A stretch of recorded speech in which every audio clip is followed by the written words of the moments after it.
오늘의 주요 뉴스입니다. 코로나19 신규 확진자는 166명으로 5달 만에 최고치를 기록했습니다. 수도권 대유행 가능성에 정부는 내일부터 서울 경기 지역의 사회적 거리두기를 2단계로 격상했습니다. 광복절이 오늘 서울 도심 곳곳에서 보수와 진보단체의 대규모 집회가 열렸습니다. 서울시가 집합금지 명령을 내렸는데도 많은 사람들이 모이면서 자칫 코로나 집단 감염으로 번지지 않을까 우려가 커지고 있습니다. 문재인 대통령이 광복절 경축사에서 강제징용 대상 문제에 대해서 언제든 일본과 마주 앉을 준비가 되어 있다고 밝혔습니다. 김원웅 광복회장은 애국가 작곡가 안익태 선생을 민족 반역자라고 불러 논란이 일고 있습니다. 서울을 비롯한 전국 대부분 지역에 폭염특보가 발효되는 등 무더위가 극성을 부리면서 주요 해수욕장에는 피서객들이 몰렸습니다. 사람들이 많이 힘들었는데 이제 바다에서 또 스트레스 풀고 하니까 기분 좋습니다. 제주공항에서는 폭염으로 항공기 센서가 고장나 운항이 취소되는 사태가 벌어졌습니다. 코로나19 여파로 일회용품 사용이 늘면서 쓰레기 대란 우려가 커지고 있습니다. 이에 정부가 400억 원이 넘게 들여 분리수거 노후비를 꺾겠다는 대책을 내놨는데 현장 반응은 시큰둥합니다. 그 이유를 살펴보겠습니다. 뉴스에 시작합니다. 사흘 연휴 첫날이지만 쉰다는 설렘보다 긴장감이 돌고 있습니다. 코로나19 확산세가 심상치 않아서죠. 어제 오늘 하루 신규 확진자가 이틀 연속 100명을 넘었습니다. 오늘 0시 기준 166명이 확진됐는데 이 중에 145명이 인구가 밀집한 수도권 거주자입니다. 서울 경기에 대유행할세라 정부는 사회적 거리두기를 2단계로 끌어올렸습니다. 첫 소식 황규락 기자입니다. 토요일 오후 서울의 한 백화점 지하 식당가. 테이블마다 사람들이 빽빽히 자리를 차지하고 있고 옆 사람과 가까이 붙어 앉아 밥을 먹습니다. 매장 입장을 기다리는 사람들도 옆 사람과의 거리를 신경 쓰지 않는 눈치입니다. 경각심이 무뎌지고 거리두기 참여 강도가 낮아지면서 코로나19는 다시 확산세로 돌아섰습니다. 오늘 0시 기준으로 신규 확진자 수는 166명, 어제 103명에 이어 이틀 연속 100명대를 유지하며 5달 만에 최고 수준으로 뛰어올랐습니다. 특히 해외 유입 11명을 제외한 155명이 국내에서 감염된 지역 발생 확진자입니다. 서울 72명과 경기 67명 등 대부분 수도권에 밀집해 있습니다. 지난 1월 코로나19 발생 이후 서울과 경기에서 가장 많은 확진자가 나온 겁니다. 현재 양상은 대규모 재유행의 초기 조짐으로 보이며 지금 이 확산을 적절히 통제하지 못한다면 급격한 감염 확산으로 인한 환자의 증가와 전국적 전파가 초래될 위험이 있습니다. 수도권 대유행으로 번질 수 있다는 우려에 정부는 서울과 경기 지역의 사회적 거리두기를 1단계에서 2단계로 올렸습니다. 지금은 수도권에서의 감염 확산을 최대한 신속하게 차단하는 것이 최우선 과제입니다. 사회적 거리두기 상향 조치는 내일부터 곧바로 시행됩니다. 방역 당국은 향후 2주간 서울과 경기 주민이 다른 시와 도로 이동하지 말아달라고 당부했습니다. 정부는 2주간 코로나19 확산 추세를 살펴보며 추가적인 방역 강화 여부를 판단할 계획입니다. 채널A 뉴스 황규락입니다. 말복이고 하니 몸에 좋은 음식으로 원기 충전하자 좋은 취지로 벌인 마을잔치가 그만 코로나19 집단 감염 통로가 되고 말았습니다. 29명이 한꺼번에 확진 판정 받았습니다. 김민공 기자입니다. 우산을 쓴 사람들이 마을회관 근처에 줄을 서 있습니다. 코로나19 집단 감염이 발생한 마을에서 확진자와 접촉한 주민들이 검사를 받기 위해 대기하는 겁니다. 지난 9일 마을 주민 50여 명은 이곳에 모여 함께 식사를 했는데요. 이 중 29명이 어제 코로나19 확진 판정을 받았습니다. 말복을 앞두고 마을 어르신들에게 보양식을 대접하는 복다림 행사를 가진 게 화근이 됐습니다. 행사 참가자 중에는 서울 광진구 확진자 A씨가 포함되어 있었습니다. 주중엔 서울에서 손자를 돌보고 주말에는 이 마을에서 지내는 80대 남성으로 복다림 행사 나흘 뒤인 지난 13일 확진 판정을 받았습니다. 앞서 확진된 손자에게서 감염된 겁니다. 손주 보는데 뭐 코로나 생각하고 보는 분이 있겠어요. 마을에 적극적인 분이 있고 매주 오시기 때문에 그렇게 진행된 자리에서 이렇게 큰 누가 발생이 됐네요. 옆마을에서도 A씨와 만난 지인 2명이 확진 판정을 받으면서 양평군 내 확진자는 지금까지 31명입니다. 5군데인지 그렇거든요. 총 31명이고요. 이동 중이에요.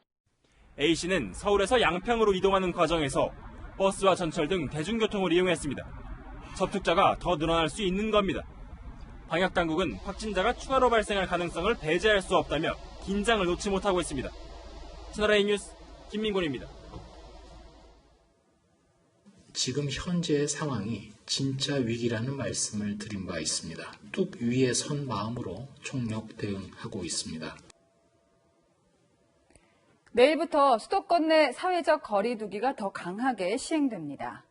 2단계 거리 두기 그 핵심은 불효불급하지 않은 외출이나 모임, 자제해야 한다는 건데요. 기준은 바로 인원수입니다. 그동안은 마스크 착용하고 사람 간 거리 두기 하면서 시험이나 동창회, 예식 같은 행사는 치러왔죠.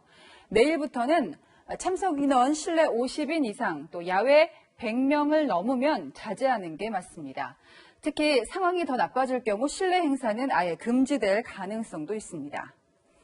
다중이용시설 가는 것도 좀 더 까다로워지죠. 일부 유흥업소 시설에서는 방역 의무가 강화됩니다. 클럽, 감성주점, 콜라텍은 입장 인원을 줄이고요. 업소 간, 테이블 간 이동을 못하게 해야 합니다. 노래방, 물류센터나 뷔페 식당 등 기존에도 위험이 높았던 시설들은 기존 수칙을 그대로 지키면 되는데요. PC방 같은 경우 방역수칙 준수 의무가 없다가 이번에 새로 생겼습니다. 이런 시설들은 이용하기 전 명부 작성, 마스크 착용, 또 2m 거리 두기를 꼭 해야 하죠. 특히 이번에는 영화관이나 오락실, 실내 결혼식장, 또 목욕탕 등에도 방역수칙 의무가 새로 생겼다는 점 알아두셔야겠습니다. 그 밖에 종교시설은 정규 예배나 미사, 법회만 허용하고 기존처럼 소모임 등은 금지합니다. 또 관중 없이 시작했다가 최근 정원 30%까지 관객을 받았던 프로야구는요, 다시 관중 없는 경기로 돌아갔고요. 수도권 학교는 온라인 수업 등으로 등교 인원수의 3분의 1까지 줄여야 합니다. 자, 이런 와중에 코로나19가 번질나 서울시가 집회를 금지했지만 통하지 않았죠. 비 내리는 와중에도 집회 참가자들이 광화문으로 쏟아졌습니다. 우현기 기자입니다. 광화문 사거리가 집회 참가자들로 가득 찼습니다. 장대비가 쏟아졌지만 우비를 입거나 우산을 쓰고 구호를 외칩니다. 이 나라 니 꺼져! 문재인 물러나라! 당초 허가된 집회 참가 인원은 100명. 경찰이 집회 참가를 제한하자 몸싸움도 벌어집니다. 경찰관이 계시면 유럽을 전달했습니다. 공무집회 방해될 수 있습니다. 당초 서울시는 코로나19 감염을 우려해 집회 금지 명령을 내렸습니다. 그런데 법원이 보수단체들이 제기한 집행 정지 신청 10건 중 2건을 받아들여 집회가 가능해졌습니다. 집회가 허용된 이곳 동안면세점 앞으로 보수단체 회원들이 몰리면서 보시다시피 사람들을 발 디딜 틈이 없습니다. 신고된 인원보다 많은 사람이 몰리면서 참가자들은 다닥다닥 붙어 앉았습니다. 마스크를 제대로 착용하지 않은 모습도 눈에 띕니다. 집회에 참석한 전광훈 목사는 자신의 교회에서 확진자가 속출한 것과 관련해 교회 책임은 없다고 주장했습니다. 우리 교회는 그동안의 모임과 집회에서 철저히 방역을 했기 때문에 그런데 정광훈 목사를 격리 대상으로 정했다고 통보를 했습니다. 참가자들은 경찰 저지선을 뚫고 도로까지 내려와 광화문 방향으로 행진하기도 했습니다. 보신각 앞에서는 역시 집회 허가를 받지 못한 민노총이 기자회견 형식으로 행사를 강행했습니다. 서울시는 집회 금지 명령을 어긴 참가자들을 고발 조치하고 집회에서 확진자가 발생할 경우 구상권도 청구할 방침입니다. 채널A 뉴스 우현기입니다. 광복 75주년인 오늘 문재인 대통령은 일본과 언제든 마주 앉을 준비가 돼 있다고 말했습니다. 일본이 경제 보복을 하고 또 우리가 불매운동으로 맞서던 1년 전과는 톤이 달라졌죠. 강지혜 기자입니다. 문재인 대통령이 광복절 경축사에서 한일 간 최대 현안인 강제징용 피해자 배상 문제를 두고 정부 간 대화를 제안했습니다. 우리 정부는 언제든 일본 정부와 마주 앉을 준비가 되어 있습니다. 우리 대법원이 강제징용 피해자들의 배상 청구권을 인정한 것을 존중하고 인권 측면에서 해결할 것을 제시했습니다. 일본이 대법원 판결을 문제 삼아 경제 보복을 감행했던 지난해 아무도 흔들 수 없는 나라를 만들겠다며 그 길을 강조했던 것과 비교하면 한층 유화적인 메시지를 낸 겁니다. 일본의 경제 보복에 대해서는 이겨냈다는 자신감도 내비쳤습니다. 대기업과 중소기업의 상생협력으로 소재 부품 장비의 독립을 이루며 일부 품목에서 해외 투자 유치의 성과까지 이루었습니다. 문 대통령은 경색된 남북관계 상황에서 이산가족 상봉과 남북철도 연결의 필요성을 재차 강조했습니다. 남북협력이야말로 남북 모두에게 있어서 핵이나 군사력의 의존에서 벗어날 수 있는 최고의 안보 정책입니다. 광복절 경축식이 진행된 서울 동대문 디자인 플라자는 김구 선생 장례식이 열렸고 2018년 평양 남북정상회담 당시 미디어 센터가 꾸려졌던 곳입니다. 채널A 뉴스 금지입니다. 우리에겐 광복절인 오늘이 일본에는 패전일입니다. 아베 총리는 올해도 역시나였습니다. A급 전범이 합사된 야스쿠니 신사에 또 공물을 보냈습니다. 일반 시민들은 어땠을까요? 이 코로나19 폭염도 아랑곳하지 않고 이 야스쿠니 신사에는 인파가 몰렸습니다. 도쿄 김범석 특파원입니다. 포스트 아베로 꼽히는 고이즈미 신지로 환경상 등 아베 내각 강요 4명이 아침 일찍 야스쿠니 신사에 차례로 모습을 드러냅니다. 현직 강요의 패전일 야스쿠니 참배는 4년 만이자 2차 아베 내각 출범 후 최대 규모입니다. 일부 강요는 한국과 중국을 향해 내정 간섭하지 말라는 망언도 서슴지 않았습니다. 8년 연속 공물을 보낸 아베 총리는 평화의 초석이 된 전몰자에게 감사의 마음을 바친다고 전해 침략 전쟁을 정당화했습니다. 오히려 스스로 안보를 지키겠다며 자위대 확장, 야욕도 드러냈습니다.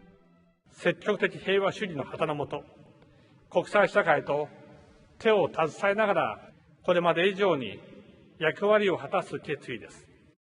아베의 지지 세력인 우익들도 전쟁 미화에 여념이 없습니다. 75年間ね、日本は何の戦争もね、何もなく、ね、平和にやってきたけど、英霊、御霊がこの平和をずっとやってくれたと僕らは思うんで。 폭염에도 야스쿠니 신사에는 일반 시민들로 붐볐습니다. 이 마스크조차 제대로 쓰지 않은 참배객들도 있었고 사회적 거리두기도 지켜지지 않았습니다. 반면 나루히토 1왕은 작년에 이어 올해도 깊은 반성을 언급했습니다. 深い反省の上に立って再び戦争の惨禍が繰り返されぬことを切に願い 25년 전 일본의 침략 전쟁을 사죄하는 무라야마 다마를 발표했던 무라야마 전 총리는 오늘 새로운 담화를 내고 통절한 반성을 요구했습니다. 도쿄에서 채널A 뉴스 김범석입니다. 안익태는 민족 반역자, 백선엽은 독립군 토벌한 자. 광복절 경축식에서 광복회장이 한 기념사가 논란이 됐습니다. 제주에서는 원희룡 지사가 이 기념사를 즉석에서 받아치면서 식장 안에 소동이 벌어지기도 했습니다. 유주은 기자입니다. 제75주년 광복절 경축식에서 참석자들은 애국가를 4절까지 대창했습니다.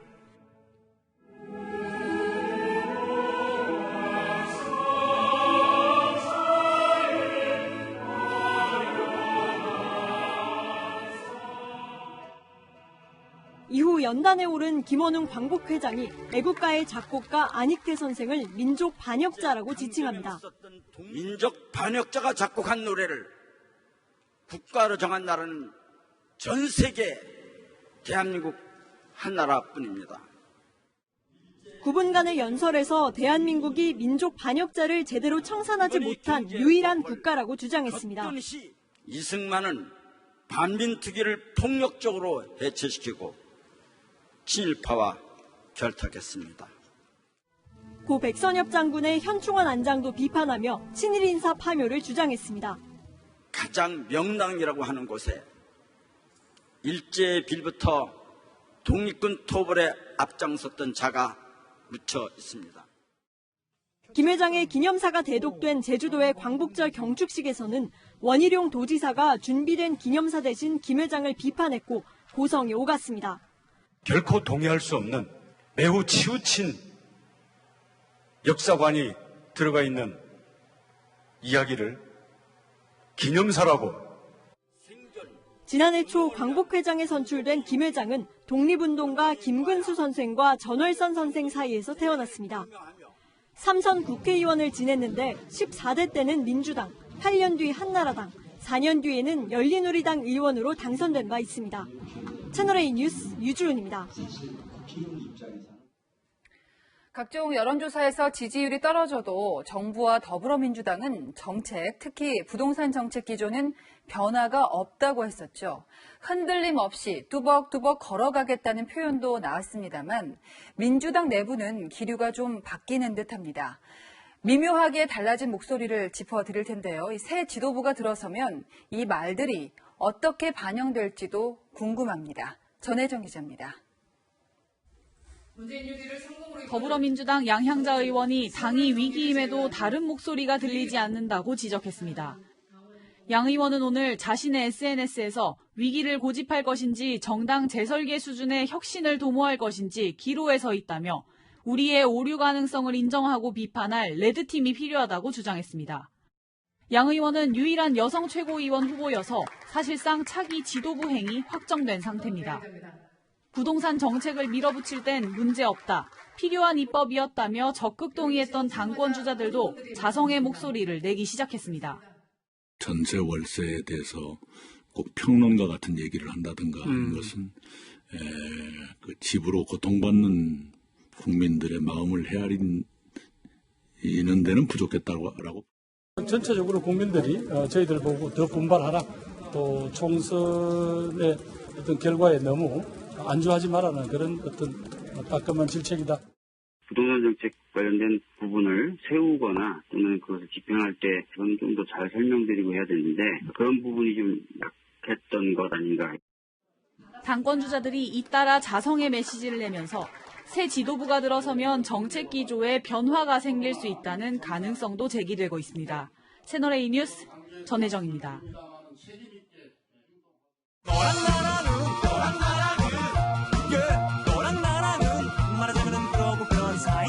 여랑여랑 시작합니다. 정치부 이민창 기자 나왔습니다. 첫 번째 주제 보겠습니다.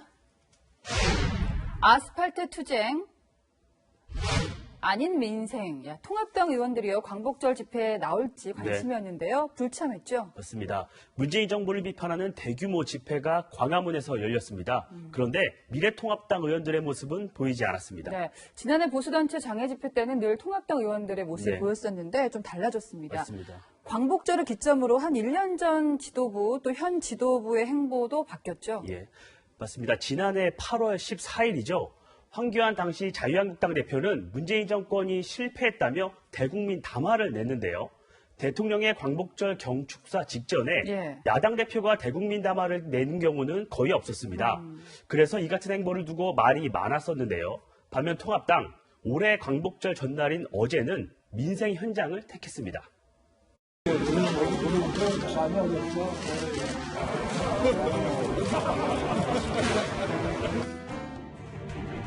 국정의 대선언을 이루기 위해 모든 것을 걸고 싸워 나갈 것입니다. 황교안 대표의 삭발 투쟁을 진행하도록 하겠습니다.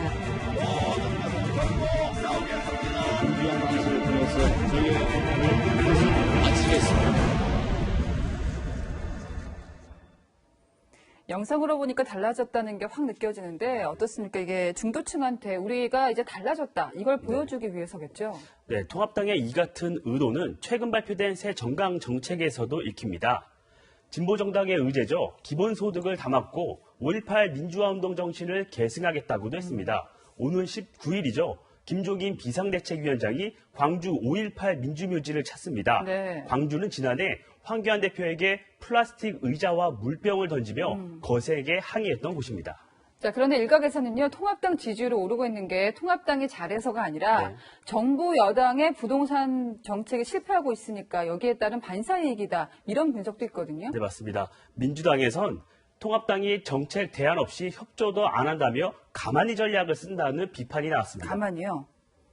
가만히 정책이라는 게 뭘 말합니까? 그냥 가만히 있으면은 우리 민주당이 실책하는 그걸 통해서 지지를 받겠다 그러는 건데 이런 지적을 받지 않으려면 네. 통합당이 공감할 수 있는 정책 대안도 내놔야겠죠. 그렇죠. 다음 주제 보겠습니다. 영화 포스터 같은데요. 독전, 책의 전쟁. 네. 윤희숙 통합당 의원과 조국 전 장관 관련 책이 나란히 베스트셀러로 이름을 올렸죠. 맞습니다. 윤희숙 의원 책은 최저임금, 주 52시간제, 비정규직 등 경제 이슈를 다루고 있는데요. 예. 윤 의원이 국회의원이 되기 전 출간했는데 국회 5분 연설로 관심을 받다 보니 책에 대한 관심도 높아졌습니다. 정권 초반에 매우 무책임하게 최저임금을 2년에 30%를 올린 것은 사실 대단한 실험입니다. 자, 이른바 조국 사태를 다룬 백서도 이름을 올리고 있죠. 맞습니다. 조국 백서 추진위가 3억 원의 성금을 받아 560쪽 분량의 책을 냈습니다. 조국 전 장관이 장관에 지명되면서 촉발된 검찰 개혁과 그에 따른 사회 갈등, 검찰 수사 등을 다루고 있는데요. 네네. 조 전 장관 재판이 진행되면서 관심을 받고 있는 듯합니다. 네. 검찰이 왜곡하고 과장한 혐의에 대해서 사실과 법리에 따라 하나하나 반박하겠습니다. 두 책이 베스트셀러가 된 지금 시기가 상당히 묘한데 반조국 백서도 곧 나온다고 하죠. 이거 지켜봐야겠습니다. 지금까지 여랑야랑이었습니다.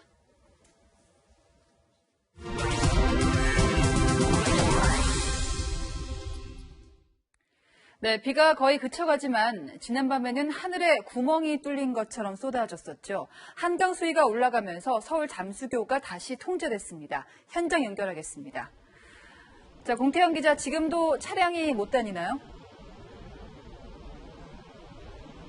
네, 이곳 잠수교는 12시간 넘게 보행자 통행이 제한되고 있습니다. 오전 7시쯤 잠수교 수위가 보행 제한 수준인 5.5m를 넘었기 때문인데요. 저녁 7시 기준 잠수교 수위는 5.92m입니다. 아직 차량 통제 수위인 6.2m에는 미치지 않아 차량 통행은 가능합니다. 하지만 잠수교 수위에 영향을 주는 팔당댐이 평소의 5배가 넘는 초당 5,400톤을 방류하고 있어 안심할 순 없는 상황입니다. 잠수교를 지날 계획이 있다면 교통 상황 주시하셔야겠습니다. 서울에는 지금까지 70mm의 비가 내렸는데요. 오전 한때 동부간선도로 일부 구간이 침수되는가 하면 서울 도봉구 방학천이 범람해 하천역 산책로가 물에 잠기기도 했습니다. 오후 2시 반을 기해 호우주의보가 해제됐지만 범람 우려로 인해 양재천과 홍제천 등 19개 하천과 한강공원 출입은 여전히 통제돼 있습니다. 양재천로와 영동일교 하부도로 등은 차량 통행이 통제됐다 해제됐습니다. 기상청은 서울에 오늘 밤까지, 경기 남부엔 내일 오전까지 비가 내린다고 예보했는데요. 내일쯤 장마가 끝날 것으로 내다보고 있습니다. 지난 6월 24일 시작된 지 54일 만인데요. 역대 최장 기록인 2013년 49일을 훌쩍 넘어선 기록입니다. 기상청은 장마 이후 전국적으로 무더위가 시작될 것으로 전망했습니다. 지금까지 서울 잠수교에서 전해드렸습니다. 지긋지긋한 장마가 이제 정말 끝나려나 하지만 숨 돌릴 틈 없이 바로 무더위가 습격했습니다. 특히 남부 지역이 오늘 정말 더웠는데요. 여객기가 고장날 정도였습니다. 물 5,000리터를 들이부어도 뜨지를 못했습니다. 홍진우 기자입니다. 해수욕장에 모여든 사람들이 거침없이 바다에 뛰어듭니다. 물놀이를 하다 보면 일상에서 쌓였던 스트레스는 어느덧 사라집니다. 더운 날씨에 많이 지쳐 있었는데 이제 또 바다 와서 놀고 친구들도 만나고 하니까 기분 좋습니다. 보트를 타고 푸른 바다를 질주하고 아이들과 함께 백사장을 걸으며 잠시나마 더위를 잊어봅니다. 장마가 너무 길어서 좀 너무 지루했는데 이제 시원한 바닷가 오니까 바람도 시원하고 너무 좋습니다. 부산은 사흘째 폭염경보가 이어지고 있는데요. 내리쬐는 햇볕에 백사장 표면 온도가 50도까지 치솟아 발이 뜨거울 정도입니다. 오늘 낮 최고 기온이 부산 33도, 대구는 37도까지 오르면서 전국 대부분 지역에 폭염특보가 내려졌습니다. 길고 긴 장마가 마무리되면서 본격적인 무더위가 시작된 겁니다. 바다는 물론 계곡에도 더위를 피하러 온 사람들로 북적였습니다. 계곡에 나오니까 너무 시원하고 너무 기분도 좋아요. 그래서 너무 행복한 것 같아요. 오늘 최고예요, 짱! 폭염 탓에 여객기가 뜨지 못하는 일도 벌어졌습니다. 제주에서 김포로 갈 예정이던 비행기의 날개 센서가 고요를 견디지 못하고 고장난 겁니다. 센서에 열을 내리기 위해 기체에 물 5,000리터를 뿌렸지만 승객들은 결국 대체 항공편을 이용해야 했습니다. 왼쪽 날개가 열이 많이 올라서 온도 조절이 안 돼가지고 비행기가 뜰 수가 없어서 세수차 와서 물 뿌리고. 열사병 같은 온열 질환자도 늘고 있습니다. 올 여름 소방당국에 접수된 온열 질환 신고는 350건이 넘습니다. 기상청은 폭염특보가 내려지면 물과 염분을 충분히 섭취하고 격렬한 운동이나 야외 활동을 자제할 것을 당부했습니다. 채널A 뉴스 홍진호입니다. 높은 파도 때문에 낚시객 2명이 고립됐다가 가까스로 구조됐습니다. 차량이 뒤집어지는 사고도 있었는데요. 운전자가 술에 취해 있었습니다. 주말 사건 사고 이지훈 기자가 종합합니다. 파도가 거세게 몰아치는 갯바위. 남성 한 명이 구조용 보트에 앉아 있고 다른 한 명도 구조대원들의 도움으로 조심스레 보트에 올라탑니다. 두 남성을 태운 보트는 파도에 심하게 흔들립니다. 어제 오후 5시 10분쯤 낚시객 2명이 갯바위로 올라갔다가 갑자기 파도가 높아지면서 고립됐습니다. 엄청 가파른데요. 들어갈 때는 물이 안 차있어 들어갔는데 이제 밀물 때 보니까 물이 차니까 이제 건너오기가 힘들었던 거죠. 두 사람은 고립된 지 1시간 만에 구조됐습니다. 해경은 파도가 강하거나 기상 상태가 나쁠 때는 낚시를 자제할 것을 당부했습니다. 낚싯배에서 흰 연기가 피어오르고 소방관들이 물을 뿌립니다. 오후 1시 20분쯤 구조에 정박해 수리 중이던 5톤급 선박에서 원인을 알 수 없는 불이 났습니다. 불길은 20분 만에 잡혔고 인명피해는 없었지만 소방서 추산 900만 원의 재산 피해가 발생했습니다. 심하게 부서진 SUV 차량이 도로 밖에서 뒤집혀 있습니다. 오전 8시 52분 부산 동래구 도로에서 SUV 차량이 가드레일을 들이받은 뒤 전복된 겁니다. 운전자는 면허 취소 수준의 만취 상태였습니다. 안 다치셔가지고 술도 취했고 해가지고 기가주치 시키고 나중에 출정시켜가지고 조사받을 겁니다. 운전자에 대해서. 채널A 뉴스 이지훈입니다. 3년 전 세금을 깎아줘 가면서까지 주택 임대 사업을 권장했던 정부가 최근 180도 말을 뒤집었죠. 안 그래도 벼랑 끝에 몰렸다는 임대 사업자들이 많은데 다음 주부터는 전월세, 보증보험을 의무적으로 가입해야 하는 법도 시행됩니다. 역시 또 불만이 터져 나옵니다. 박정석 기자입니다. 집주인이 세입자의 보증금을 돌려주지 못할 때 보증기관이 대신 돌려주는 임대보증금 보증보험 제도. 오는 18일부터 모든 임대주택 사업자의 임대보증금 보증가입이 의무화됩니다. 보증보험은 주택도시보증공사나 서울보증보험을 통해 가입할 수 있습니다. 전세금 5억 원 아파트의 경우 2년간 내야 하는 보험료는 99만 원에서 최대 438만 원에 달합니다. 보험료는 집주인과 세입자가 3대1로 나눠 부담해야 하고 계약기간이 길어지면 보험료를 더 내야 합니다. 전국 주택임대사업자 51만 명이 가입 의무 대상. 서울에선 총 주택의 13%에 해당하는 주택 50만 4천 채가 대상입니다. 법에는 가입하지 않은 임대사업자에 대한 처벌 규정까지 담겼습니다. 정부는 일단 1년 동안의 유예기간을 두겠다고 했지만 임대사업자들의 반발은 만만치 않습니다. 국토교통부 홈페이지에는 사실상 세금 강탈이라며 항의 댓글이 쏟아졌습니다. 렌트카 빌릴 때 렌트카 업체에서 보험료를 부담하지 않듯이요. 임대사업자들이 보증보험료, 감정평가 비용 등으로 너무나 과도한 부담을 지게 되는 상황입니다. 전문가들은 세입자 보호를 위해 필요한 정책이라면서도 시장의 부작용을 우려합니다. 우선은 당장 월세가 올라갈 가능성이 높고요. 월세나 전세에 전가될 가능성이 있습니다. 보험료 부담에 대한 논란은 당분간 이어질 것으로 보입니다. 채널A 뉴스 박정서입니다. 네, 코로나19 상황 때문에 일회용품, 특히 플라스틱 사용량이 정말 많이 늘었습니다. 쓰레기 대란이 이제 눈앞의 현실이 된 건데요. 정부가 분리수거를 담당하는 자원관리 도우미를 뽑아서 투입하겠다고 합니다. 돈도 400억 원 넘게 들인다고 합니다. 자, 쓰레기 대란도 맞고요. 일자리도 늘릴 수 있을 텐데 이건 또 웬일일까요? 현장에서는 환영하지를 않습니다. 주말엔 경제 김단비 기자가 취재했습니다. 오전 9시 서울의 한 아파트 단지. 밤새 나온 플라스틱 폐기물 수거 작업이 한참입니다. 한 1.5배 늘었어요. 그중에 쓸 수 있는 건 지금 20% 30%밖에 안 되잖아요. 30분도 안 된 사이에 이렇게 5톤 트럭이 플라스틱 폐기물로 가득 찼습니다. 하지만 자세히 보시면 이렇게 재활용이 안 되는 도시락 용기가 대부분이고 신발까지 나옵니다. 이 수거업체는 아파트에 일정 금액을 내고 플라스틱 폐기물을 가져다가 재활용 선별업체에 되팝니다. 하지만 최근엔 직원 월급도 주기 어려울 정도로 사정이 나빠졌습니다. 하면 할수록 인건비가 더 들고 하면 할수록 자기네는 마이너스가 된다. 지금 이런 건 다 안 돼요. 되게 마이너스죠. 기름값이고 뭐 이런 게 하루에 한 7, 8건이요. 이번엔 재활용 선별업체에 가봤습니다. 3층 건물 높이만큼 폐플라스틱이 쌓여있고 작업자들은 쉴 새 없이 못 쓰는 폐기물만 골라냅니다. 수거 선별업체는 수거한 폐플라스틱을 재생원료로 만들어 판매해왔습니다. 그런데 코로나19와 유가 하락으로 재생원료에 대한 수요가 떨어지면서 오히려 선별하고 소각하는 비용이 더 많이 드는 실정입니다. 수지에 맞지 않아도 폐플라스틱을 헐값에 팔아야 하다 보니 수거를 포기하는 상황도 속출합니다.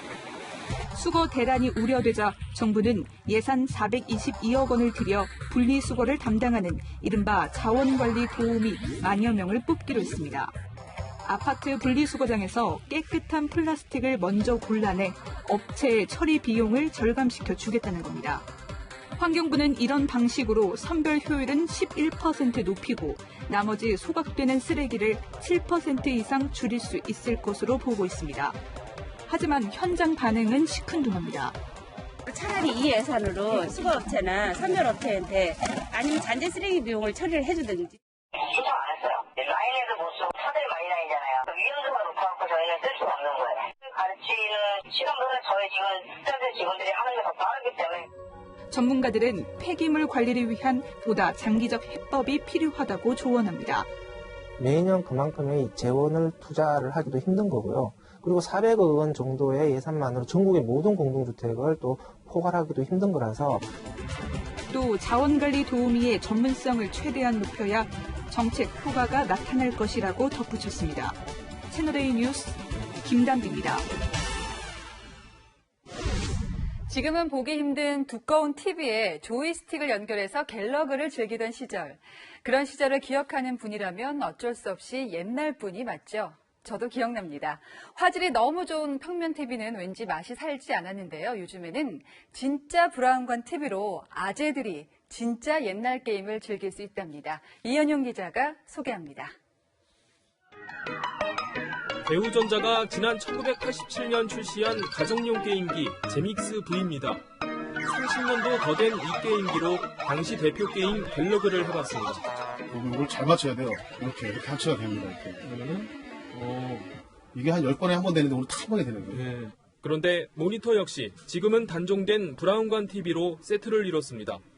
브라운관 TV가 옛 감성을 완벽히 구현하는 데다 기술적으로도 최신 TV보다 선명합니다.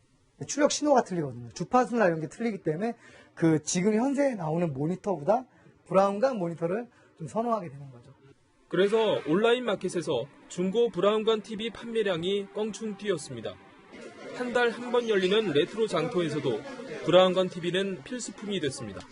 이렇게 한켠에는 어린 시절 집에서 즐겼던 게임기를 아날로그 브라운관 TV를 통해 체험해 볼 수 있습니다. 레트로 게임을 즐기는 한 걸음 더 들어간 방법. 유년 시절로의 완벽한 귀환을 꿈꾸는 이들에게 브라운관 TV가 마지막 퍼즐이 되고 있습니다. 아버지 구두도 닦고 집에 설거지도 하면서 엄마 아빠가 하나씩 사주신 것들 그냥 그 생각도 나고 막 그래서요. 약간 좋으면서도 되게 서글퍼요. 채널A 뉴스 이현용입니다.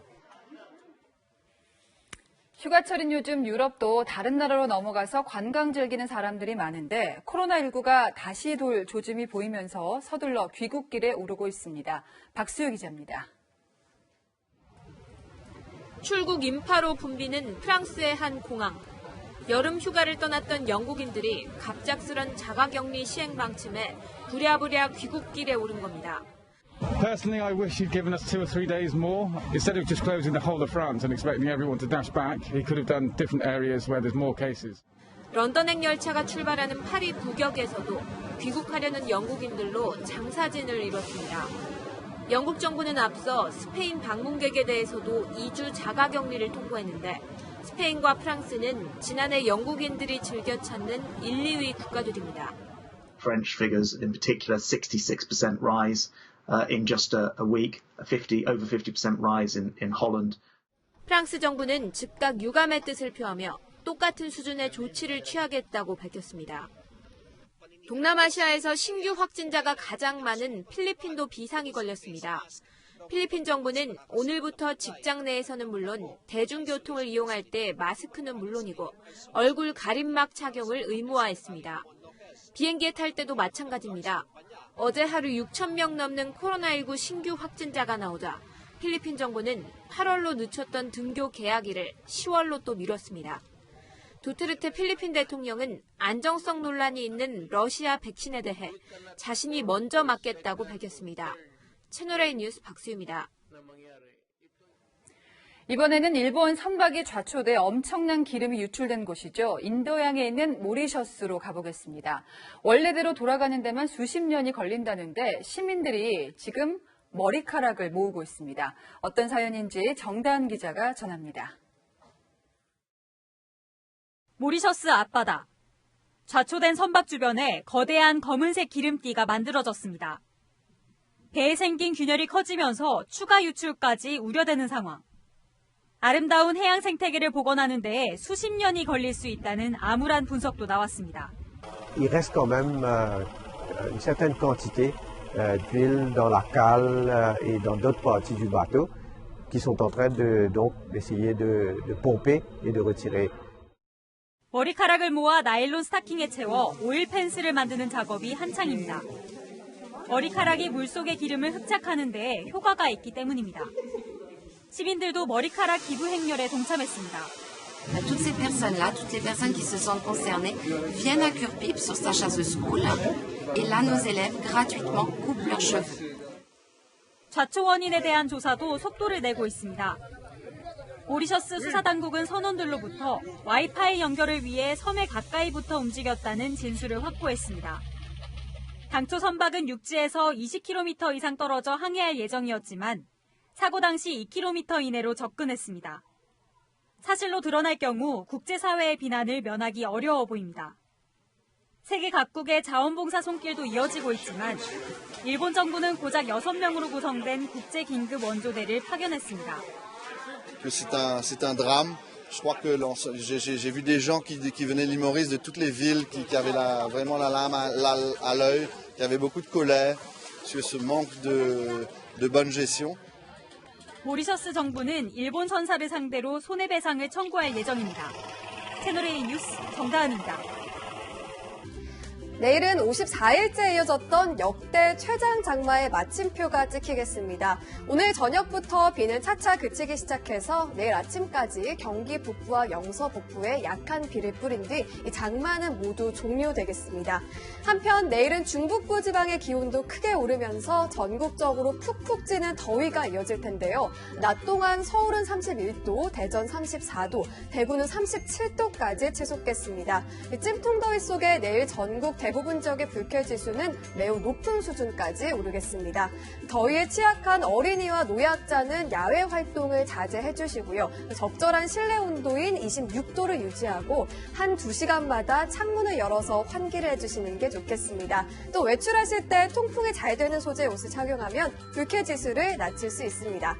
날씨였습니다.